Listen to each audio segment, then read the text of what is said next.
Welcome back as we continue to unpack Acts chapter 2. Last week, we looked at the priorities of gathering and generosity that were evident in the first Christian community. This week, Steve helped us unpack two more priorities: prayer and others.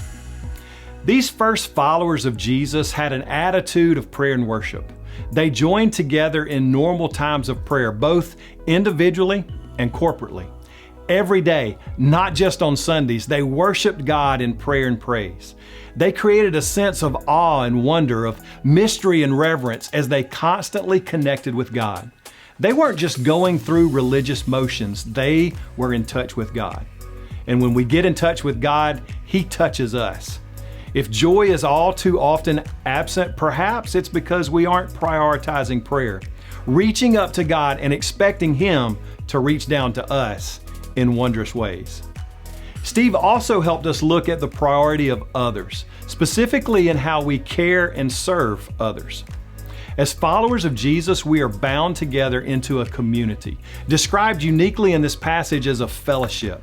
The idea of fellowship denotes a deep concern and care that leads to abundant sharing.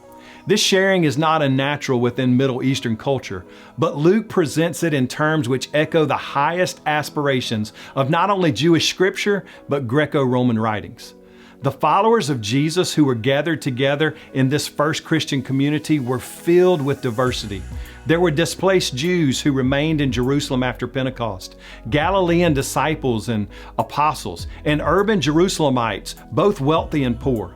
This diversity highlights a contrast with the Greco-Roman approach to sharing possessions, because they were limited to those of equal or maybe higher social status. Here, the needs of the poor and lower social class are seen as important and met just like their wealthiest sisters and brothers. What a beautiful picture. You see, God created us to commune with Him in prayer, and He created us to care and serve others. The world tries to fill this void with self-help and self-centeredness, but it only leads us to frustration and a loss of joy.